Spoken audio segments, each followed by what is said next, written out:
What is up, Mizzou fans? Welcome back to another video on my channel. My name is Josh Fan of ShowMeFootball.com, covering your Missouri Tigers. And today I am joined, as always, by Brayden Dowers, and we are going to preview and give a score prediction for the Music City Bowl matchup of the Missouri Tigers versus the Iowa Hawkeyes. Missouri is currently favored by, what is it, Brayden, 2 or 2.5?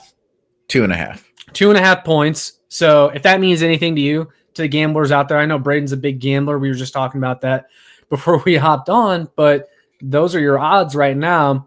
I want to talk about kind of the bowl game in general before we actually preview and get into this game, Brayden. But before that, I wanted to let you guys know that we are running a prediction contest for this game. So if you guys are able to correctly predict the score of the Music City Bowl, you can win a free Show Me Football t-shirt, and you have to leave a prediction down in the comments below. And for a tiebreaker, make sure you include a tiebreaker just in case there's multiple of you that predict the same score. The tiebreaker is going to be Brady Cook passing yards. So leave that down in the comments below. I'm letting you know right now. And if you get the right score and win the tiebreaker, if needed, you will win a free Show Me Football t-shirt. So that'll be running for the bowl game. But Brayden, without further ado, let's get into it. So Mizzou versus Iowa. Before we get into the game and, what we think, let's just talk about the bowl game. Let's talk about the Music City Bowl, because I am personally of the belief, and we were talking about this in the group chat earlier, that most of these bowl games don't matter. I've said that consistently for years. And I still feel the same way about this one. It's more so of an exhibition game. And even Drinkwitz came out and said that. And people will say whatever about it, but he's just saying what every coach in the country is thinking. These are exhibition games. You have mass opt-outs and transfers before the games even take place. They are not the same teams. Now, Oklahoma lost to Navy. What was that? The Armed Forces Bowl? Lockheed Martin. So, I'm still going to use it to make fun of Oklahoma. But at the same time, they had one or two scholarship wide receivers even on roster for that game. You just can't put stock into the results of these games. But Brayden, I know that you had something to say about Drinkwitz basically saying that. Do you agree with him saying that this is just an exhibition game? Okay, so I have, I think, a pretty nuanced take on bowl games and where they're at right now. So this bowl season, just watching the games, we've had some absolute classics. The Pop-Tart Bowl last night was fantastic. The bowl game at Ford Field between Toledo and Pittsburgh was fantastic. The Snoop Dogg Bowl wasn't too terrible. I mean, all of these bowl games have had some stakes to them, and they've been fun, entertaining football to watch. Yeah. You're getting to see guys who are going to be part of the team next year compete. And while, yes, they're exhibition games, like Drinkwitz said, that is what they are. But I don't like it when a college football coach comes out and outright says, oh, this is an exhibition game. We don't really care about this that much. When that's not true. Fans still care about these games. The players still care about these games. It's one last time for players to show and express their love for their university, like Darius Robinson did for Mizzou last year. Like, he knew that he was going to be a first or second round pick, and he went out there and he still played he played his ass off last year. Like, you have all of these guys who's like, it lets those kind of guys shine and just be in that spotlight for their university one final time. And it's always cool for these schools to go play an out-of-conference opponent who they're not usually going to play. Like, I couldn't tell you the last time or if Mizzou has ever played Iowa in football, but it's going to be cool that we get to see Mizzou play their neighbor up north again in Iowa. And there are plenty of other opportunities in bowl games like last year when we played Ohio State. It's just cool opportunities. And so for Eli Drinkwitz and some coaches around college football to come out and outright say, oh, these games don't matter, that's not good for the sport. That's not good to get fans interested and get fans excited for these games. That's not something that coaches should say, even if it is true. And for this game in particular, Oklahoma had a bunch of opt-outs. Sure, that's 100% the case. And some of these rosters are completely diluted, like Washington State, like Marshall, who even had to just completely opt out of their bowl game because they had so many transfers. But Mizzou versus Iowa, sure, we're going to be without Luther Burden and Armin Membu. And sure, Iowa's going to be without their starting running back, Caleb, I think his name's Caleb Johnson. Yes, correct. And one of their starting cornerbacks, who I had it pulled up earlier, Jeremiah Harris. So, like, sure, 4 of the guys that are going to be going in the first 2 rounds aren't going to be playing in this game, but you're still going to have Brady Cook. You're still going to have Theo Weiss. You're still going to have a bunch of our guys on defense. Like, the crux and the core of this Missouri football team, minus Luther Burden and Armin Membu, who, while granted are some of the 2 biggest players on this team, you're still going to have most of your Missouri Tigers playing in this game. So this game is still going to have a bunch of starters. It's going to have a bunch of starters for Iowa. So this game does matter. Sure, it's an exhibition game, but it should matter. It's going to matter to the players, or at least it should. And if Drinkwitz isn't installing that this game matters to them, then that's a poor coaching job on his part. And if he thinks that exhibition games don't matter, and I'm getting on a little bit of a tangent now. No, you're good. But if he doesn't think that, if he installs that specific games don't matter, that's not a good thing, and that's never something that's good to install in your team, in your organization. So him outright coming out and saying, "Oh, this is just an exhibition game," is not something that I really appreciate from him. Yeah, so it is counterproductive to the sport, and they're trying to make the bowl games matter. And I agree with you fully. Like, the games that we have gotten, like, they've been entertaining. They're still fun games.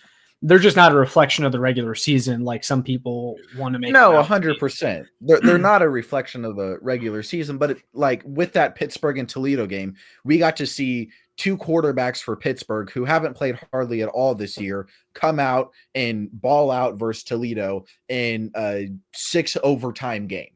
Like, you get a glimpse at the future of your team as well, whereas you also get to look back on and reflect on what you have accomplished this year with some of the players that are still around. Yeah, it's a celebration of the season for the most part.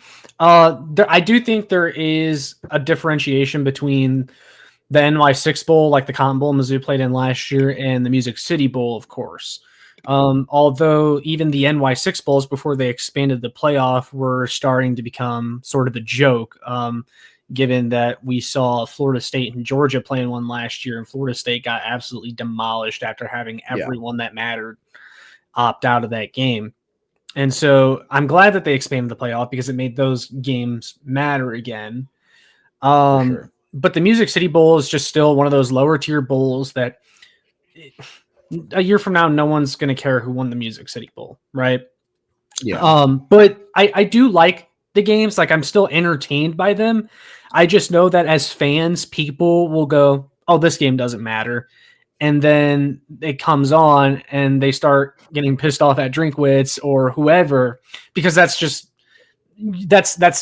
you being a fan. Like, if there's a game, you will pay attention to it and you will root for your team to win, even if there's 0 stakes. And you're going to get pissed off. Like, yeah, I am fully aware that the Music City Bowl doesn't really matter, but you bet your ass I'm going to be nitpicking and getting pissed off the entire time during that game if it's not going well.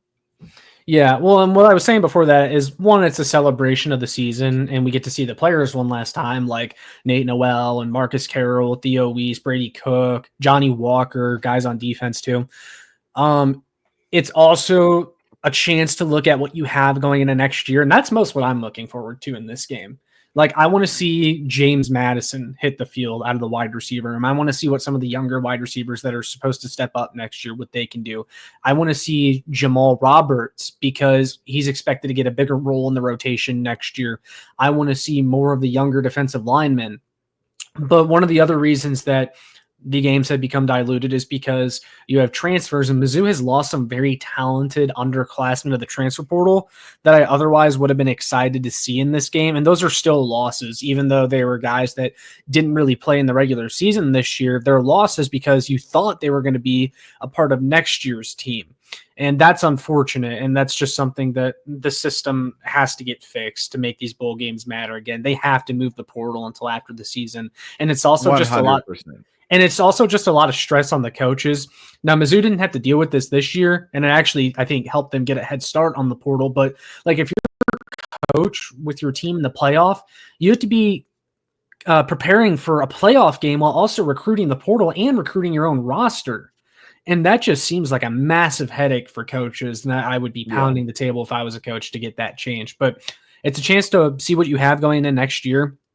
And I'm really excited to see that. Like, I really want to see what some of these younger guys can do. For sure. I 100% agree. Like, the transfer portal opening up right after the regular season ends, it's just a massive headache. I get it from an academic standpoint because you want to get those guys transferred before the next semester starts. Mm-hmm. So that's probably one major issue with it. But at the same time, a lot of the guys that are transferring aren't really doing it for their academics.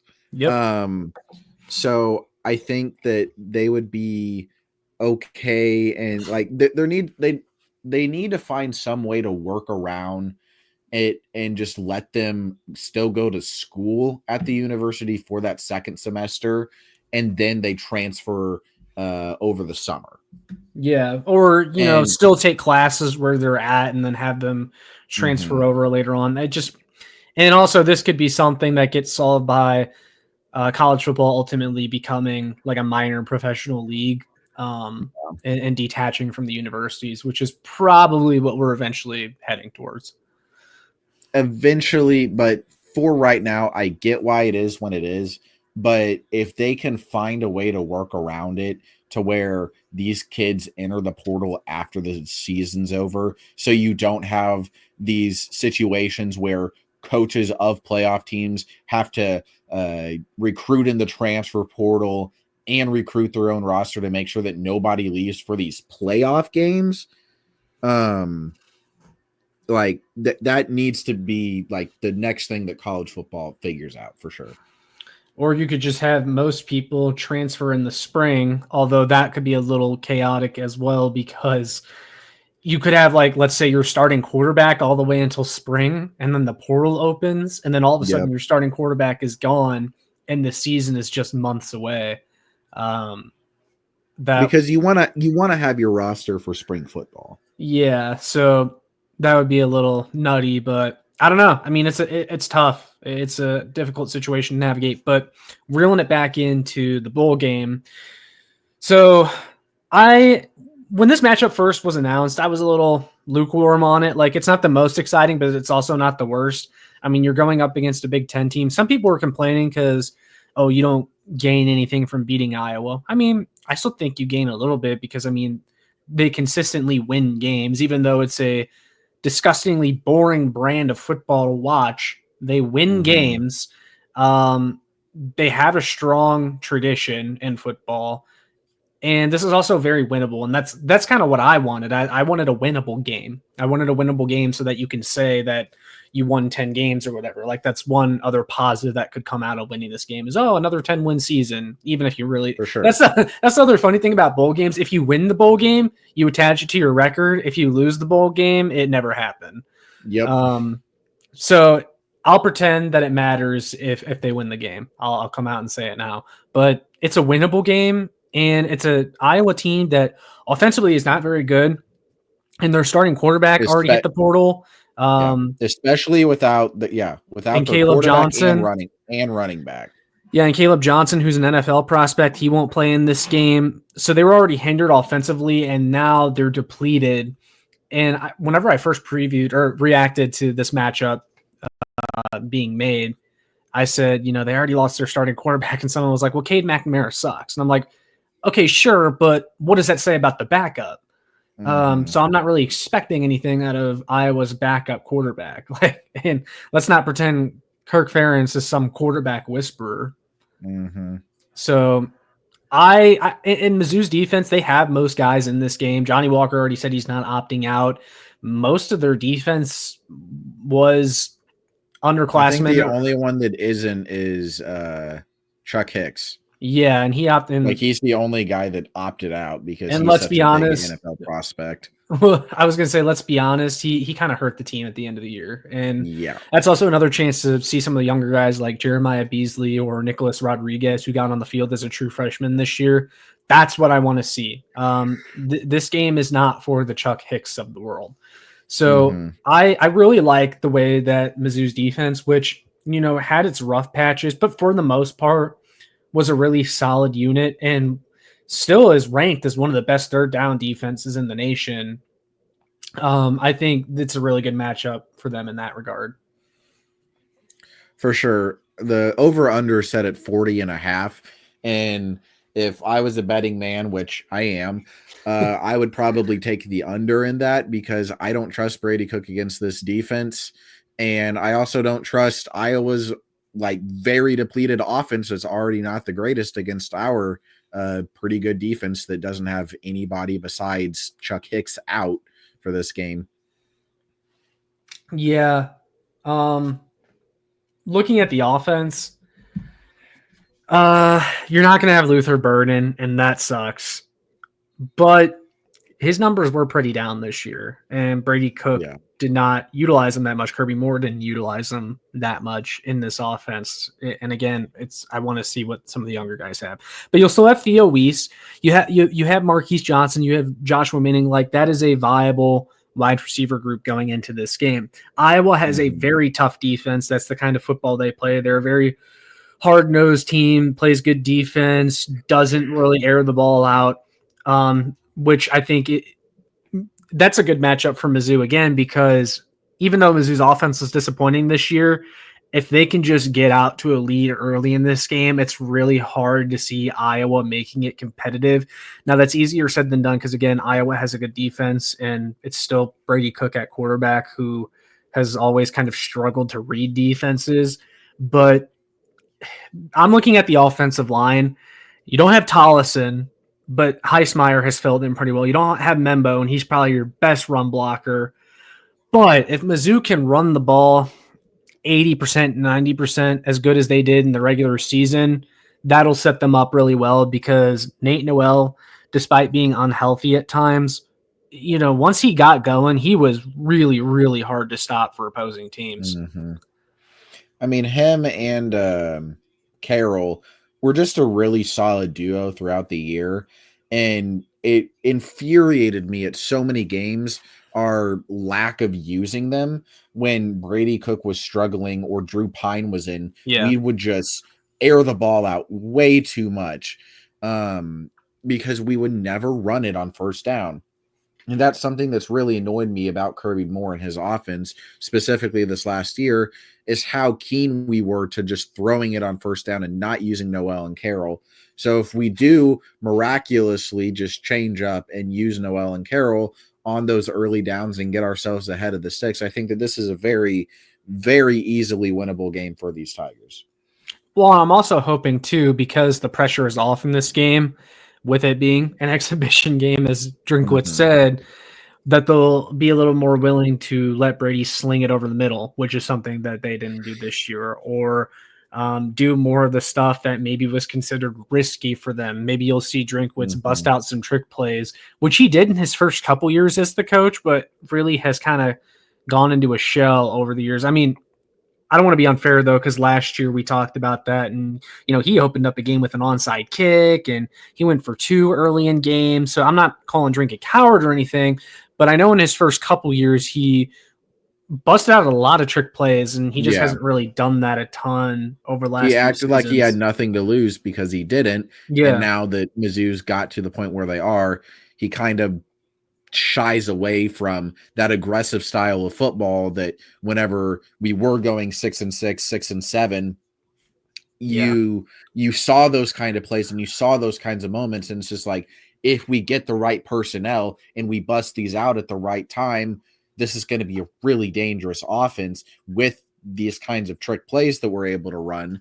And ever since we've got the personnel, we're just trying to do it the old fashioned way and not really ever busting out any sort of trick play. So I do agree that we probably will run, because I think we ran like a flea flicker against Ohio State last year. Yeah. So if, like, you just run some flea flickers or double passes or whatever. I think they ran one Just go against out. South Carolina too, but I think Brady Cook got Yeah. sacked on it, of course. But you can go out and run some fun plays, since it is a exhibition game. If you don't care about it, then do whatever the hell you want and just go out there and let the guys have fun and put on a good product, because we know Iowa's offense isn't going to do so. Yeah, and I think you're going to see Mizzou still run the ball a lot because, again, no Luther Burden. Also no Brett Norfleet, who had shoulder surgery. So it's going to be a lot of Jordan Harris, who's mainly used as a blocking tight end in the run game. And I imagine you'll see him line up a lot more as a blocker with no Armand Membo in there. And again, I really like this Mizzou running game. So I think if you just ride the running backs, Noel and Carroll, and then just spread the ball around to your playmakers that you still have, like Johnson and Manning and Weiss, you just have to get out to a fast start as well. And if you do all those things and kind of follow that game plan, I think you can get out to an early lead against Iowa and make it really hard for them, because I don't see their offense being able to play catch up. Yeah, for sure. If we score a touchdown on the opening drive and then get like a field goal on the next one, then exactly. We'll basically have the game almost wrapped up by that point because of Iowa's inability to play from behind. Yeah, and I would like to see Mizzou also finish this year still ranked in the top 25. Not that it ultimately matters all that much. You're not in the playoff or anything, but they're ranked 19 right now. If they beat Iowa when the final rankings come out, they'll probably still be somewhere in the teens, depending on what else happens. And it's just nice to say that you were in the top 25. And I think that would mean that they were in the top 25 for the entire season. Yeah. I don't think they ever fell out. I know they got close to falling out, but yeah. And I mean, that's a really good step forward for this program, even though the season itself ultimately was disappointing.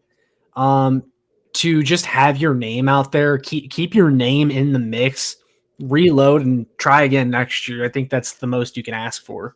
Yeah, definitely. I mean, it's not that big of an accomplishment, but saying that your program was in the top 25 the entire season, deservingly so or not, that's yeah, we got lucky. Because I think it was after the Bama game we fell down to 25. Yep. And because we were at like 22 and then lost 34-0. I really don't know if we still should have been in number 25 after that game. Because I mean, we did not look like a top 25 team whatsoever against Bama. Outside of the first half defense, they were okay then. Yeah. But then we came out and beat Oklahoma with Drew Pine at quarterback. Yeah. Which had to be a new low for that program. But then they lost to Navy. So I don't know. And then they lost their defensive coordinator to West Virginia. That's crazy. We could do a whole episode just bashing Oklahoma. I think people would enjoy it too. But I would love to do that because they're going to be really, really bad next year. Like, they have lost so many people. They've gotten a few transfers, but they've lost like everybody on that team that was worth a damn. And now they're losing one of their only good coaches to West Virginia. Like, Oklahoma is getting their coaches poached by West Virginia. Like, if you said that 5 years ago, 4 years ago, but before Venables got there, if you said that before Venables, everybody's hair would have been on fire. But now nobody's really that shocked. Well, Venables. Well, okay. So I saw after an Oklahoma fan talking after they lost Zach Alley to West Virginia, they were like, "Oh, it's Venables' defense," and it's like, okay, but before they made him the defensive coordinator, the defense still sucked. The defense was actually good for them this year. That was their strong side of the ball. That was the biggest reason they beat Alabama, was because their defense carried them to the finish line. So it is not everyone's jumping off the sinking ship, Brayden, to Brent Venables. Can't blame them. And I would also like to mention that beating Ohio State in the postseason isn't for everybody. Yeah, well, Tennessee. So before the game, they came out with their shirts off in the freezing cold, And it just feels Which like every never team works. to ever do that gets their ass kicked in the actual Yep. game. Because your That Seahawks did it never against the works. Chiefs on Christmas Eve a few We years did. ago, We and did that when did it was not go well. -24. It did not go well. So there's just a bad omen that comes with that. So For sure. anyway, you guys should let us know down in the comments if we should do an episode just bashing Oklahoma, talking about the state of Oklahoma football. Maybe that'd be entertaining. You guys can let us know down in the comments. But don't forget, one more time, guys, we're doing a giveaway. Win a free Show Me Football t-shirt if you can correctly predict the score of the Music City Bowl. One more time, the tiebreaker is Brady Cook passing yards. So leave a comment with your prediction with the tiebreaker. And if you get it right, then I will get into contact with you and set you up with a free Show Me Football t-shirt. But with all that being said, guys, we're going to sign off. So make sure you like, share, and Are subscribe. we going to leave our predictions? Well, yeah, I was going to ask you what your prediction is before we leave and before we sign off. But why don't you go ahead and let everyone know your prediction now, and then I'll do my thing. I'll say Mizzou wins 19-13 with Brady Cook having 184 yards. So you're entering in your guess for the Show Me Football t-shirt. That's your guess. Yep. Huh?